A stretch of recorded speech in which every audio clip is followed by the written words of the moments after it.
Sometimes a company has, a very good, very strong candidate. Maybe they're a 9 out of 10, right? But they feel the need that they think they can, you maybe want to wait for a 10 out of 10 or the perfect fit. How are you thinking about that scenario? Don't let the perfect be the enemy of the good.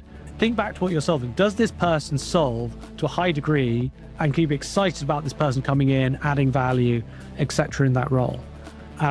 If the answer is yes, well then you've got a great candidate on your hands, and you should be seriously thinking about, okay, how do we close this person?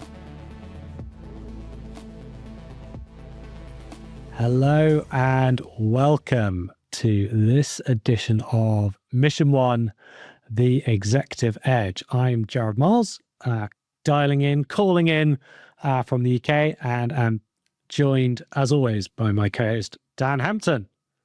Good afternoon. Good morning, Dan. It's your morning, my afternoon. Good morning. My time zone is the one that matters the most, I think. So because you're in America, as we've learned from Davos. So whenever you're listening in, we were just recording this shortly after Davos. We're not going to do the Davos special edition where we could talk about politics. But Dan will be giving a 20-minute speech to lecture us on the importance of NATO to kick us off, or not, Dan. Are you gonna tell us all about the European contribution to NATO, or we can leave that for another podcast?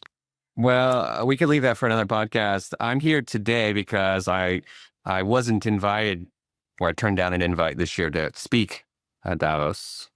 Like our Prime Minister, like the Prime Minister Keir Starmer and Dan Hampton both gave it a miss because they had other domestic important issues to attend. Very good. Well, we won't actually. Usually we say comment, tell us what you think about Davos. Please don't talk to us about Davos in case US officials are reading it and we get some retribution for anything said or not said. But we won't go there on today. But otherwise, we're going to continue our mini series on the hiring process. So this is a series designed to help anyone who's a hiring manager really hone their process, get the best tips, optimize as much as possible so that you hire the very best individual through your process. So we've been covering a couple of topics today. We've gone from the kickoff, where you start on an interview. Then we've talked more about the target list, outreach, how you're going to build that pipeline of interested candidates. And today we're going to be talking about that next step as you go into interviewing, structuring that process, who you get into the process, and how do you really think about some of the pitfalls and the things to avoid. We're going to give those tips on the do's and don'ts of a hiring process. Dan, does that sound good to cover for this episode? Yeah, that sounds like a lot to cover and hopefully informative to the audience. Really at the point of you're getting people in the interview process, and what do you do next, right? Like all of a sudden you have to interview people, and how do you structure that? How do you make it a great experience? Who to include? Let's start with, the structure of it, right? How we outline this, Gerard. Who do you include? When do you include them? How do you think about outlining an interview process if you are hiring somebody? Yeah, so when we did I think there's 2 episodes again. We talked about the kickoff, the kicking off the search, and you're thinking about who in your list is important. Who do you need to get involved? Now is the time when you've sort of got that process going. You've got to think about not only the who, but also where you're placing them within the process. So there can be a lot of if you've only got 2 or 3 people, it's pretty simple. But some particularly a lot of the larger organizations we work with, they sometimes have can be anywhere between sort of 7 to 10 people sometimes throughout an interview process for a C-level type role who's going to meet the individual. So you want to think about when these stakeholders are meeting them and in what order, because that also impacts it. So I'll sort of one tip or one do. I mean, I think it's really sort of key to think about really key stakeholders. They all want to see and be aware of some level of the pipeline. So sometimes people think, well, the senior stakeholders, you want to be precious to their time. You only want them to meet the really good candidates. That's a common and natural instinct. But if you've got too many people meeting that person before you even get to that end person, you can churn through maybe, we've got 150 candidates on paper. You churn that down to 15 that you sort of a first round interview with, 6 or 7 that go to second round. And then maybe it's one person who survives that second round, to meet that end person. And they go, oh, they seem okay, but like, who else is there? And then you're like, oh, well, do you have another 150 people, right, to churn down to generate one person? And then you've got that person sort of hanging in the wings. Whereas you might say, well, actually, we've really churned through a lot of candidates. There's a lot of refining process that goes through before we even get to that person. So really, I think the first tip is thinking about, okay, who are the key stakeholders? How many people are they going to want to see? And then think about like the filtering process of like how many people they're going to get to see where they are. And you might actually bring your most important stakeholders much earlier, right? You might bring the CEO or whatever, first round, second round in there. They can be selling the company, but also they're getting a feel of the candidate place. So when they like someone, they've seen enough volume. Dan, anything to add to that, or any other thoughts on who to include and when? I mean, you're spot on about including key stakeholders earlier in the process. They're going to want to see data points. They want to know, they want context overall, right? And if you only give them context at the end of the process, that's going to be hard for them to be able to, give any kind of judgment or have any kind of comparison, right? So I would include key decision makers early in the process and late, especially if you're the hiring manager. If you are, if this person is going to report to you and you're running this interview process, you should be the first person to meet them.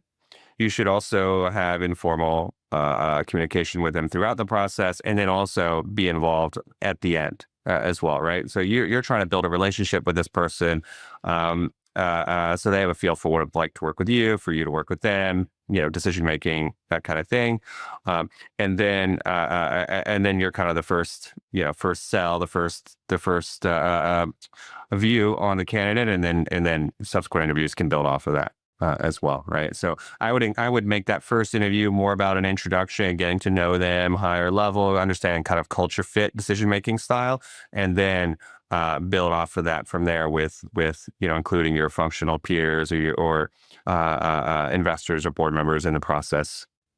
Beyond that as well. How do you like to structure that, Gerard? Like when do you include functional peers? When do you include reports? When do you include others in the process? Yeah, I think to your point, Dan, as well of sometimes people feel, hey, it's going to be one meeting and then on to the next person, right? I think some of the most sophisticated hiring managers we work with, they will sometimes get a sense of where they need more time, and more time, right? Again, second, third, if they're really the key relationship, it's not. And again, I feel it's one of those sort of things that sounds obvious, but it's not critical that the interviewee spends the same amount of time with every interviewer, right? There's going to be some stakeholders you think, hey, if we spend 3 hours together, 4 hours together, that's probably the proportional amount of time I need to spend with this person. And they need to be X or Y for half an hour, and just check that, they don't hate each other or something, there's a bit of a, well, there might be one specific thing that person is going to ask and just double check it, right? So I think there is an element of, it will vary, but I suppose the overall arching point is the key decision makers need to spend the most time with them. As you say, that could be early and late, right? Getting time with them early and then late could be a sort of a sandwiching of their process. And then peers, again, we've talked about this before. I think peers have to come with a very clear remit of what they're being asked to assess if we're using them. And I think we're sort of going to talk about it, but another thing is prepping the interviews, which I think we'll talk about in a bit. But that's really critical as well. Thinking about how they prep, do they understand what they're doing, and then one sort of golden rule that we like to go by is saying that if you've got anyone who's a direct report of the person you're trying to hire, we always say try and get someone more senior in that room with them during that interview, because we have seen processes that go along, everyone's excited, and then a direct report meets them and says, oh, they're terrible. Like they don't understand anything about this craft skill level. They don't really know. I asked them some basic questions, or, they came across really aggressive, something like that. And everyone is left looking at each other going like, oh, this really surprises. It's very hard to ride back on that. And if it's just been, there's just a danger there of somebody, they might not like this person. They might have different agendas going on. I mean, let's be honest. Things can creep into the hiring process that aren't just purely like logical or necessarily like objective. And if you've got the boss in there with that person, if they're not driving that, they can just say like, oh, that's weird, actually, because I don't, we spent 2 minutes on that topic and it didn't really seem to, be a big deal to me. So that's okay. I feel uncomfortable with that. Whereas if you haven't been in that meeting, it's very awkward to sort of say that to a person without sort of implying that they don't know what they're talking about or that they've got something wrong. So that's a golden sort of don't of a process. What about prepping for actually anything else on sort of cohorting and structure, Dan, before we move to sort of prepping people? Well, we often get questions about, hey, how long should these interviews last, right? How long should a presentation last? How long should a case study, that kind of thing, right? We've seen we've seen hiring managers try to do first interviews for 30 minutes, right? 45 minutes. That's not enough time, honestly. You need an hour, right? A first call really should be an hour, getting to know them. Subsequent interviews really should be an hour. 30 minutes is really not enough time to accomplish, very much at all, right? So try to have an hour with that, per session, per interview. If you're giving somebody an assessment as part of the process or a case study, that shouldn't take more than 2 to 3 hours. We've seen some companies and heard some stories out there from candidates that where they've been asked to do something that takes 10, 15, 20 hours, right? And that really isn't meant for them to feel like they're doing free consulting for your company, right? So try to keep those things, try to keep the assessment, no more than 3 hours for them, to do, or a case study, no more than 3 hours to do. And some candidates will spend, an egregious amount of time building a presentation for something, when really it should just be focused on this kind of time period, right? So interview should be an hour.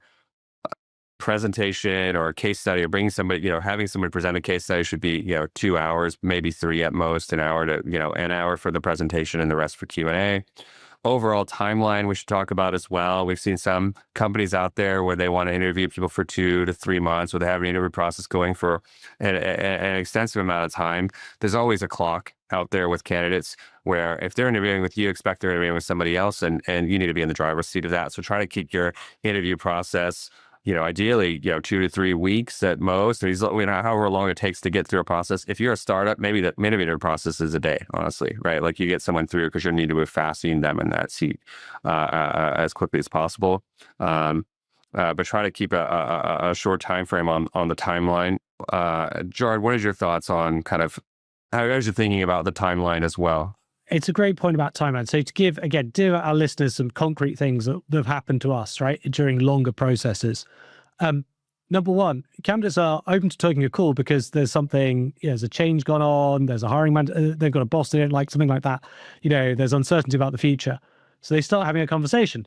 And then if you take too long, sometimes those things resolve themselves. And, they say, actually, there's more clarity on we just had our offsite, and actually now all the stuff I wanted to hear is now being said. I'm excited to actually stay. I'm no longer looking, right? Like if you made me an offer again 2-3 weeks ago, I might have said yes, but now I'm actually gonna stay and stick it out. Or hey, actually, I think that boss might be going, or X, Y, Z. So it's not just the other offers, right? It can be a change in that candidate situation. So again, if you take, and again, sometimes our clients sometimes take 3-4 months, longer. We then see these other things happen. The other thing can happen, again, it's happened to us this last year, was the company gets acquired and people are now going to monetize their equity stake. And they say, actually, I need to stick around for another 6 months to go through. I'm going to sit on an egg, whereas beforehand, it might have been a theoretical sort of event, or it might have been a bonus type clause as now kicking in. So, there's lots of external for anything that and everything you sort of haven't even thought of can potentially happen, right? Or like personal things can happen where they say, actually, X, Y's happened, so I'm no longer wanting to move. And, again, I would have done it, but now, it's easier just to lock in. So sort of, I think clients can, when they've got a great job, they can feel very relaxed because they sort of think, well, I've got a great job to offer people, the best candidate's going to want it. But and again, this is a real sort of like, throughout undercurrent of all hiring advice is great people. If you find someone great, don't delay for any, just for any reason, right? Like you want to get through that process as quickly as you can. Because if you're really trying to hire that top 5%, top 2% type profile, or 1% type profile, clients will say, I know we're looking for a unicorn.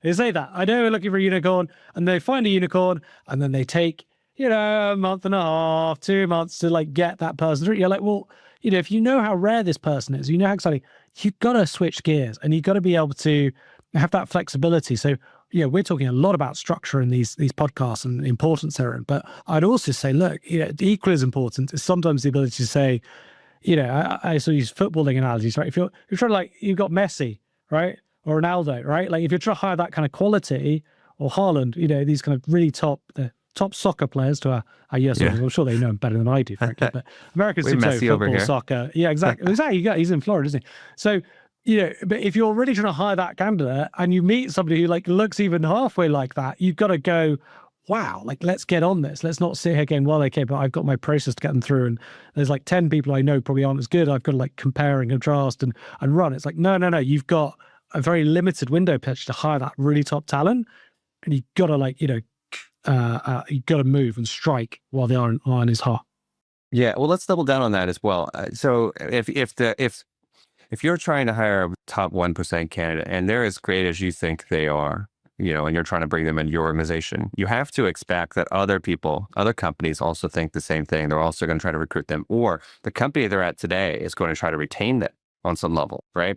And so that may mean they're giving them a promotion, or they're trying to move them quickly to new responsibility, or put them on the best, product in the company, or the biggest challenge, or something that's exciting to them as well, right? So if you have them in the process, it really behooves you as the potential, company to bring them in, or try to bring them to your team, behooves you to run a really tight interview process, to have a great candidate experience, to sell them on the first call, and get to know them, build a relationship with them, and, to make them feel like you're they're joining a world-class organization that, they really are, you're trying to bring them into as well, right? Because they have options.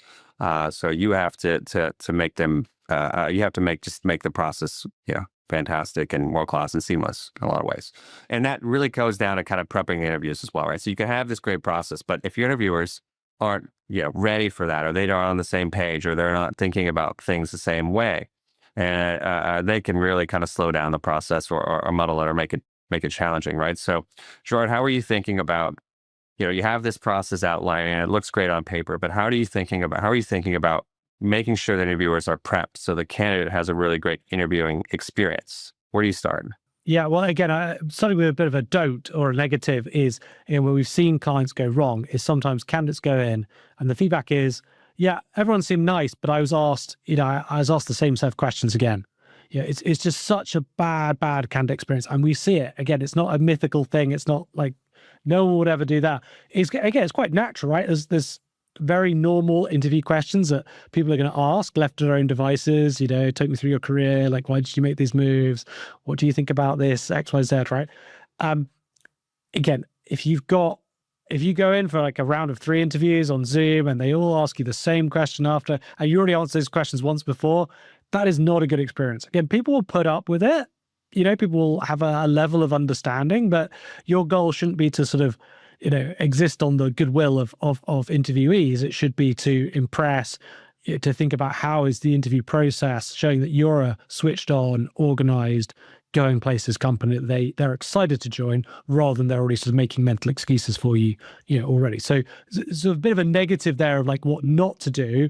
I think more positively, again, it goes back to being on I think having a meeting with everyone together, that can be a great way of saying hey, here's the 4 candidates we got at this round.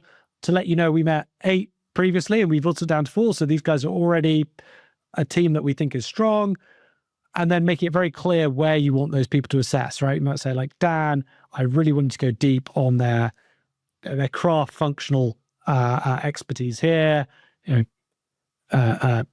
Dan too, we really want you to see how the cultural fit is, right? Because I've just got a question mark about their leadership style, and I'd love for you to go super deep, and we can come back. Or so that's one way. I think having a scorecard, we've talked about this before, can be really helpful. So if there's a scorecard, you're sharing it, you're getting some consistency of of what you think a 5 is, so you can give them an idea and say I think a 5, 1 to 5, I think a 5 is this level, or you might compare it to somebody, Joe from accounts, they're at a 5 on this level, just so we all know them and we've got a benchmark, or the CEO is a 5 out of 5 on leadership because they do it this way, so that's the benchmark. That can be a really helpful way of you're making sure people are aware of what are they asking, what's their system of questions, and also critically, they've got some context going in. Because again, that's such a negative thing if just people are like, oh, so who have you met in the process? So, yeah, they're almost asking the candidate what the interview process has been to that point. And again, it's just not ideal because they're like, oh, you already met that. I didn't realize you'd met that person. That's great. What did you say? It's just, it doesn't show you guys off as being an organized team. It's like putting work on the candidate, but you really want the candidate going, wow, that was organized, efficient. Everyone knew what they're doing. I was asked some really interesting questions I haven't even thought about before, and everyone was quite different. And I liked that. That's career experience. Dan, what are your thoughts on that? Anything I missed that? Absolutely. I mean, I think you covered it all. I would also say the best interview processes have very little redundancy or no redundancy. If you can avoid redundancy, if you can avoid having every interview feel like the same thing, we've heard, candidates say, well, I interviewed with this company and, I had to talk about my bio 8 times, right? Okay. Well, like we're not really gaining much along the way. It feels redundant and that's just going to give them a bad picture of what it looks like to work for that organization. The best interview processes they're building off of each other. The interviewer, is reading the notes from the past interview, so they know what was talked about. They already have some context and baseline, and then they can cover more advanced things, right? So you're setting up each interviewer with, hey, you're going to talk about, VP of engineering, you're going to talk about, we're hiring a VP product, what it's like to work together, how they make decisions, how they work with engineering, right? Or if you're hiring a VP sales and they're interviewing, the CMO's interviewing them, they're going to talk about, what it's like to work together, how they're talking about attribution or whatever the sales motion is, right? You're going to talk about functional experts or functional peers. They're going to, figure out what it's like to work together. Someone's going to interview on culture. In between that, you want to have a really tight feedback loop as well, right? So someone internally, so your recruiting partner, talent partner, is going to need to quarterback this, right? So they're going to coordinate the interviews. They're going to get feedback quickly. You're going to communicate that back, communicate that internally, and then keep it moving so you have a really tight, seamless process. And it doesn't need to take 1, 2, 3, 4 months when you can really get this done in weeks, right? So the number one pitfall here is just making sure you're avoiding redundancy. You're building on the interviews, and I'd say instead of a pitfall, is really kind of best practices more than anything. And your point about feedback, I think, is really good, right? Like making sure the feedback is internally circulated, it's tight, and then you're able to come back to the candidate. Because again, there's such a time lag between, if you're using a headhunter, it can be, you meet them on a Monday, your meetings with the headhunters on a Thursday, so you wait then, and then they say, what's the feedback? And they say, oh, I've got to I haven't checked in with Y, I'll drop them a Slack message now. That it's like, Friday or the following Monday. Oh, it's great. Great. Let's set them up for the next meeting. Then you got to send them email, get the times, if that happens on, meet them on the Monday. If on Tuesday, it's great. Let's move forward. They could already have the second meeting by the end of that week, right? As opposed to, it could be 10, 11, 12, 14 days. Again, the person might go on holiday. Something happens and you suddenly added in 2 weeks just to get, the next step through, which could have been done in 3-4 days, right? And if you do that at every stage, that adds, can add a month plus onto the process, which is not benefiting anyone, and that's pushing their start date off a month. Or it just pushes everything down the line.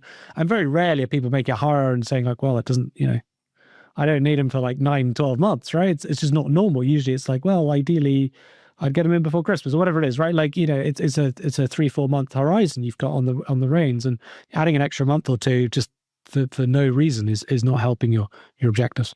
Yeah. I mean, we recently helped a client hire somebody in 2 weeks, and they were interviewing with a competitor over the course of 3 or 4, maybe longer months. Right.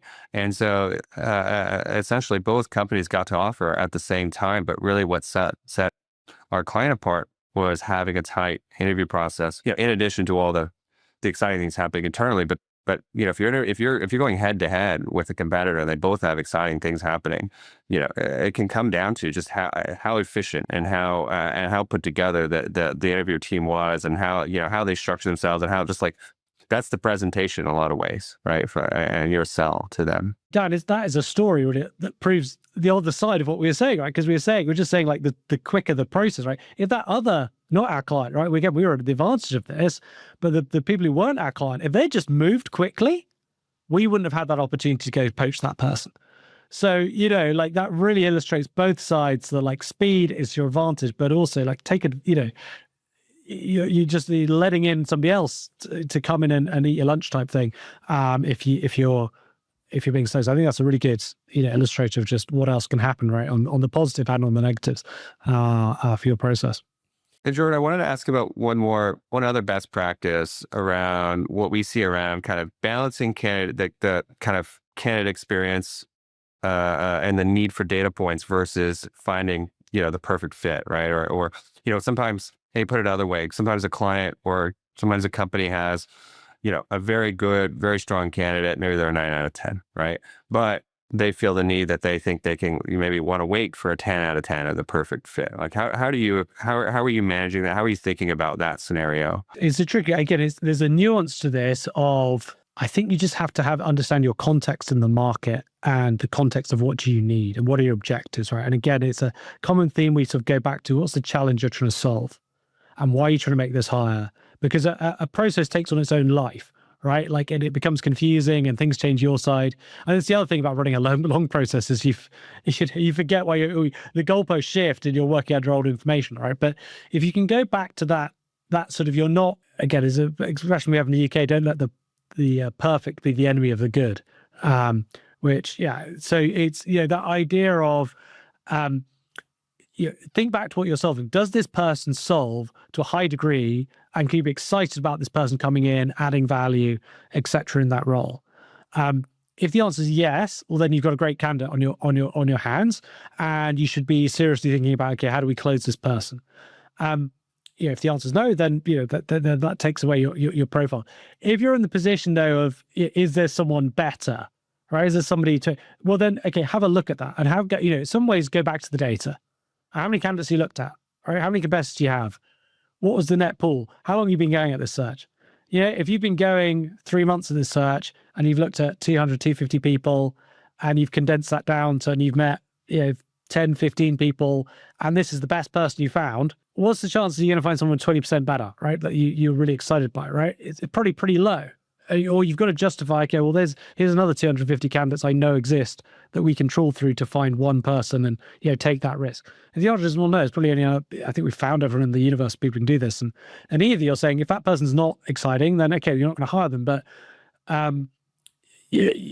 if you said, if you're just sort of sitting around being like, well, is anyone better, right? If you're just sort of Goldilocks waiting for that, trying to morph or add, then realistically on that data, the data is telling you you're not going to find someone better. So actually you're just putting yourself in a losing position where you lose the candidate who's good. So the bird in the hand versus the two birds in the bush, right? You're losing that candidate in preference of something that probably doesn't exist. So that might be my first thought on that, Dan. Anything you'd add or sort of addition to that?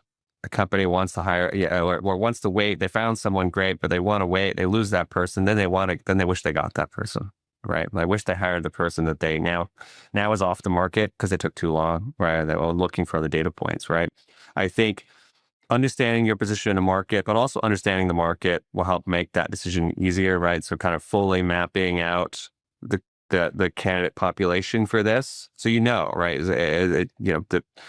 Maybe some roles there's 1,000 people could do it, but there's also some roles where there's only maybe 5 people in the world who could do that, right? And if you don't know that, if you don't understand the context around that, or how many data points you actually could have, that could give you put you in a position to make a bad decision, right? And you're just waiting for somebody else who just doesn't exist. And, and also, I mean, it's worth having some sort of self-reflection on what's happening in that process, right? Because if you're getting to a place where you've got good candidates, but you don't want to hire them, or you've got someone studying, that might be a place to reflect, because you might be saying, we've seen this as clients, and sort of on paper, it sounds kind of simple what they're trying to hire, right? Or like, no, they're not trying to hire a unicorn. And yet they keep meeting people who you think objectively are qualified for the job and smart people, and they keep not rejecting them or saying, they have this reservation.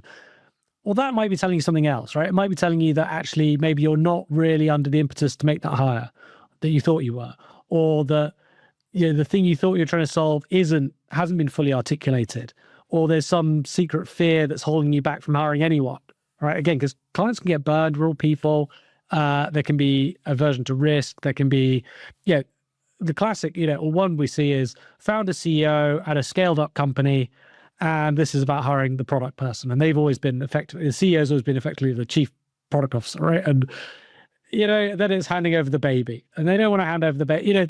That can be really what's going on. And it might be a decision actually, and we've had that. Sometimes clients meet a load of great candidates, they don't want to hire them, and their conclusion is, oh, actually, I'm not really, I thought I was ready to bring on somebody really senior and hand the product over. I'm not. I actually want a more junior product person who's going to be an executioner of my ideas still.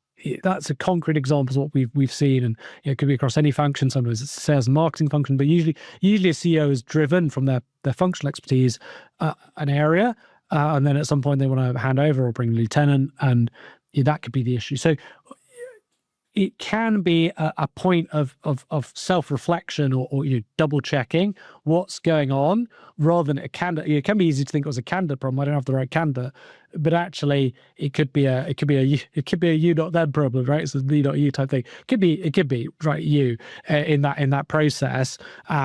So I think, so self-reflection, using data, having honest conversations about it, and then going back to your scorecards as well, because if you're scoring people and you're like, oh, this person scored a minimum 4 out of 5 on all criteria, and some of them were 5 out of 5s, I still don't want to hire them. That's your process at risk, right? That's your process that's gone wrong. Either you're scoring 4s incorrectly, or you don't really value that criteria, or something else is going on, right? You shouldn't get to the end where you're like, oh, this person's a really good candidate, but I don't want to hire them. Well, then something went wrong before then I think in our experience. What else should we cover in terms of best practices around kind of the interview process, or maybe pitfalls to avoid as well? I think so. I mean, I might sort of really bang on this theme of real key do's is the sell, right? Again, where we're operating in really looking for that very top percentile talent, right? That's the needle movers, the shakers, and they are valuable to every organization they go to, right? They are always going to be well looked after. They're going to be courted. They're going to be wanted. Anyone who's worked with them previously will be, as soon as they hear they're on the market, will say, hey, if I've got a job, I want to bring you in. Investors know them. So those are the people you're often trying to get to, right? Like, those are the people who have most value into your organization. Those people are valuable in any market. And this is a really, even because we've been in good markets, we've been in bad markets, and in the good markets, in the bad markets, in terms of the depressed markets, there's more candidates on the market, but those top people are still well looked after and still in high demand, and you've still got to fight for those people. So don't get confused in the soft market thinking like really exceptional talent is easy to hire. Good talent's easier to hire, but really exceptional talent is not easier to hire necessarily. So once you are qualified in that, as soon as you get to that point, if we have that meeting, you're like, wow, this person's really good. And that can happen on the first meeting or second meeting, where you've got to really be thinking very hard about that. Like, you're a superstar led on. That person has expertise. They likely know they have expertise. They know what they're worth in the market. They know they could get a job wherever, wherever they like. They know they could probably go do a startup and raise money, whatever it is, right? So you have to show them that you value that, and you have to show them that you like, hey, I know you've got options. I know you've got but we want you because we really see that and we value that. And I think that's the way that you've got to court top talent. I go back to that footballer analogy of these really top world-class stars, right? Like, we all know it, right? They get flown out on the jets, they get the special treatment, they get told like they get shown around the houses they could live in, they get shown they get everything, right? It is made as frictionless and as easy for them to say yes and be excited as possible. They don't sit there, you don't fly Ronaldo and go like, well, could you just do another 10 free kicks for us? And could you just do that? Actually, I want to see your penalties, right? Like, because that person can say like, no offense, but like, I don't need to do that for you, right? Like, so again, sometimes if you've locked into an amazing candidate, and go back to your point, Dan, you then go, yeah, it's great, we're really high, but we need you to do our case study, and it's going to take all weekend, and then you've got to fly out and like sit through 3 rounds of interviews, and they're going to say like, okay, I could maybe do that, but somebody else is going to say like, no, just come in, like, let's just go have dinner, and I'm going to fly out to meet you and have dinner. And I'm going to tell you all these things. I'm going to like, what do you want? I'm going to be courting you. And that's going to be like, wow, I feel valued and seen already, versus this other company that seems to be a bit confused as whether I'm even the best in my market. And I know I am type thing. So, what would you say to that, Dan? Is that, or thoughts on that approach? I think startup founders figure out early that they need to sell, right? Because no one knows their brand, right? And so they sell early. They need to track the best candidates they can find, and they're going to sell early, right? I think we see the less of the sell at scale. Maybe someone has an org of 200-300 people, and they don't know. Maybe they just don't realize that no one else is selling right on the front end, or that they should also be selling, right? Maybe someone is. Maybe their internal team, the recruiter that initial engages them is doing a sell, but they should also do the sell. So using that first hour to go back, you're the first interview, you're spending an hour with this person to get to know them and build a relationship. Use some of that time to sell the opportunity, sell the challenges, sell the vision of of the role of the product, the company, and tell them what's in it for them. Maybe maybe evident already, it's not obvious, right? But make sure you're talking about kind of where they can be year 1, year 4 in the organization. So use that time to do some of the sell as you're getting to know them as well. And don't assume someone else is doing that, because sometimes they just need to hear it from someone senior as well, right? Like it's one thing for the recruiter to give them that information. It's another thing for the hiring manager to say, hey, look, come join my team. This is where we're going, right? I want you a part of that. Is incredibly important and impactful. Yeah, and I think critical to that, Dan, is the other side of that is being able to listen well as well, because is you've got to listen. You got to ask, like, what do they want? Like, what's exciting for them? Because the sell is no good, right, unless it's articulated and directed at the areas that that person's excited about. And I think this could be a key advantage of working with headhunters. Is like, we know these candidates, we're asking those questions, and we often have conversations with the clients. We'll say, like, ramp up this, right? Like, ramp up this because this is what they're excited by. And sometimes it can be really practical things like, my kids are at this age in school, and my partner, they travel, and or they need to be in whatever it is, right? That might be a really key decision making for them, right? So make sure that you're saying, hey, we can be flexible around this. We know, like, you don't want to work in evenings, so actually we actually have a policy, like, if it's fine if you want to do the calls in the morning and work with the Asia studios, whatever it is, right? Like, that could be the absolute critical thing. Or it could be somebody who's very much more mercenary, who says, like, well, I know you're less interested in cash, you're really interested in, like, making a life-changing sum in equity. So, hey, look, we think we can achieve a $2 billion valuation within the next 3 years. And, we're going to give you like a 0.5% of the company, and that's going to be worth, a lot, right? Like, so it could be, it's not sort of blindly going in and sort of with a sell as a, like, hey, we're going to just give you the sales pitch until you're bored of it. But if you can really get that magic of having understood what the client candidate's interested in, what they're excited for, it might be a challenge in their craft, right? It might be like, oh, I've never expanded a product into Asia before, and that's really exciting for me. Or like, I really want to work on the cutting edge of this particular technology, or whatever it is, or this mix up of product and marketing, whatever it is, that you can touch those buttons and say, well, actually, we've got this going, and actually you should meet this person because they're leading this. Then it helps you adapt that process, right? Because you might think, actually, who's the best person for them to talk about this? Maybe from the chairman in, because actually their background is super impressive, right? And they've done this before, and they know the world of whatever it is, right? Private equity or IPOs or whatever, whatever you're driving towards, it's going to be excited.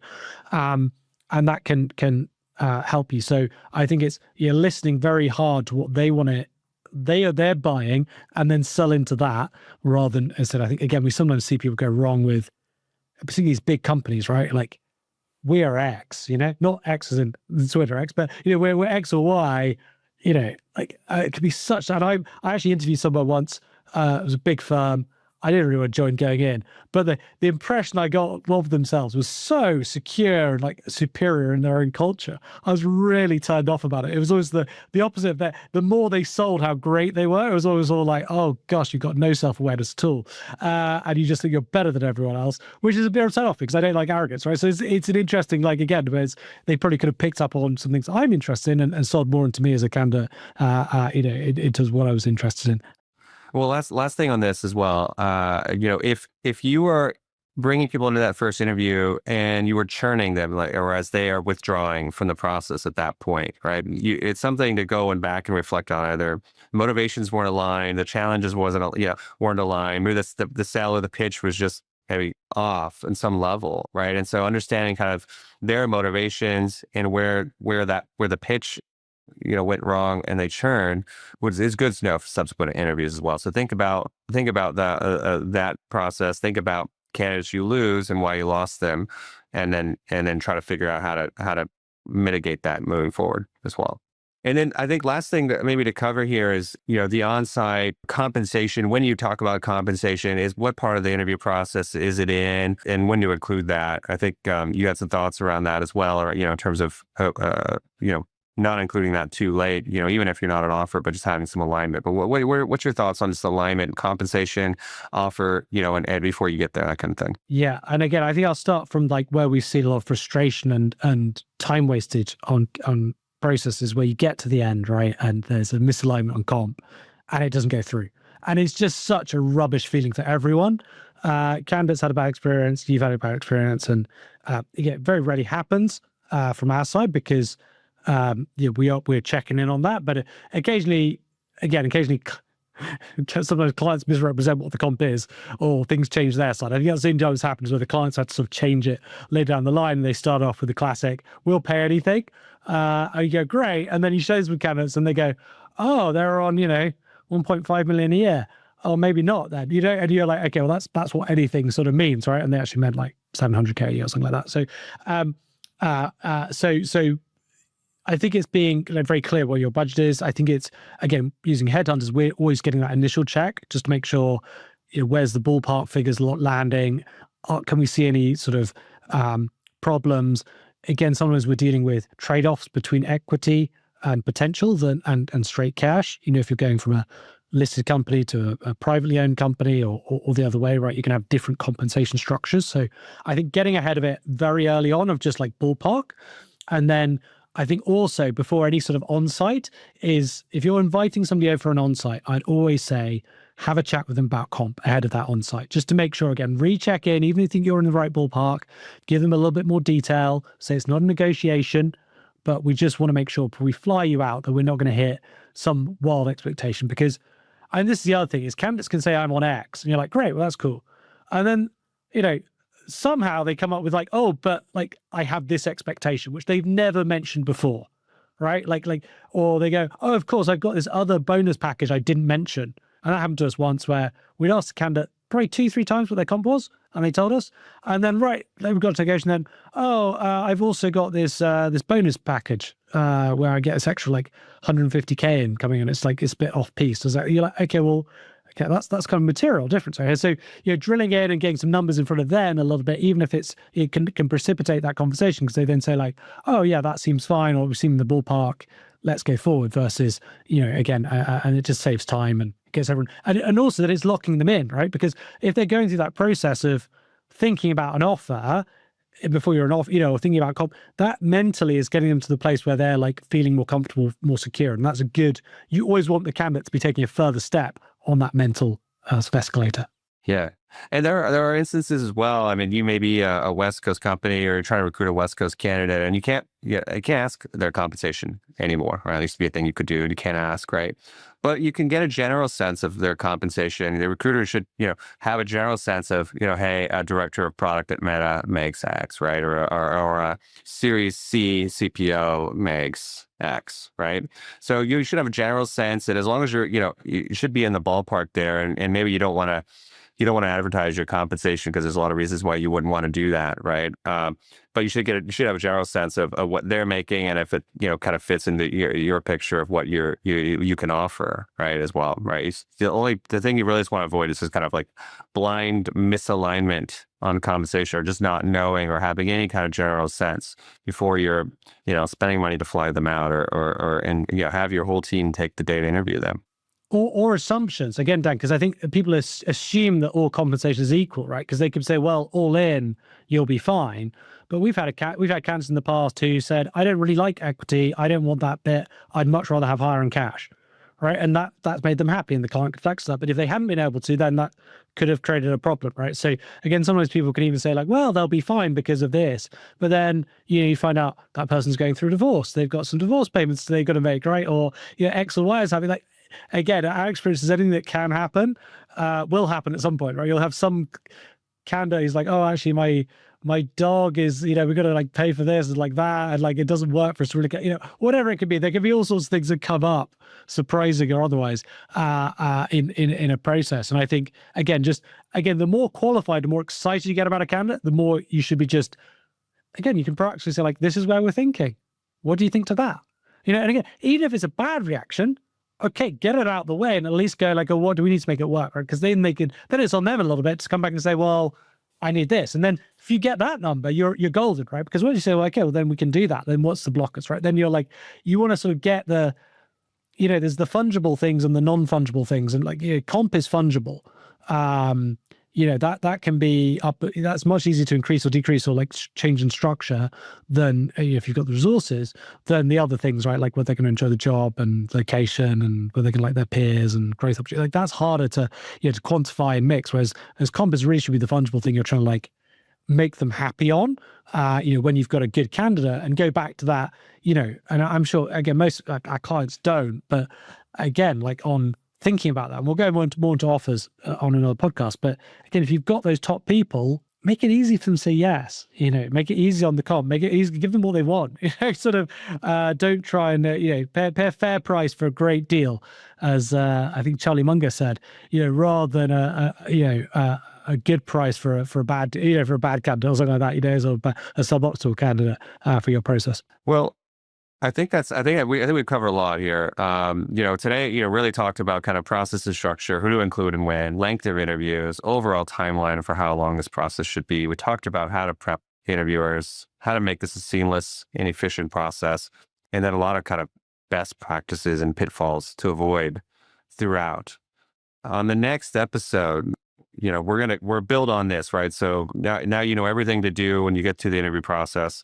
What happens after the interview process? You picked your candidate, right? And we're talking about referencing, compensation offer, negotiation, and then best practices around onboarding and that person and making them successful as well, right? Because there's no point in hiring somebody and then having them quit, and that's bad for everybody all around. So how do you get through the next phase as well? Anything to sign off, Gerard, or any last thoughts? Just to say, please do keep subscribing. Do let us know in the comments or messages in. I know we're always asking, but it's the modern thing. So smash that like, subscribe button. but also we have a newsletter as well. So sign up on LinkedIn. We've got a newsletter. It gives great content coming from these podcasts. Even if you don't have a chance to listen one week, you catch up with the written format. And all your support is great. We're doing very, very well for our ambitions. So we appreciate everyone who's been listening in and joining the conversation, and keep letting us know the feedback. Yeah, absolutely. Thanks, everybody. That's another episode of Mission 1, The Executive Edge. If you found this valuable, hit subscribe and leave us a review. It helps other professionals discover the show. Have a question about executive hiring or want to share your own experience? Reach out on LinkedIn or visit mission1.io/podcast. We read everything, and your stories often inspire future episodes. The Executive Edge is brought to you by Mission 1, where we specialize in placing senior leaders at tech, entertainment, and AI companies. Learn more at mission1.io. Thanks for listening, and we hope to see you again soon on The Executive Edge.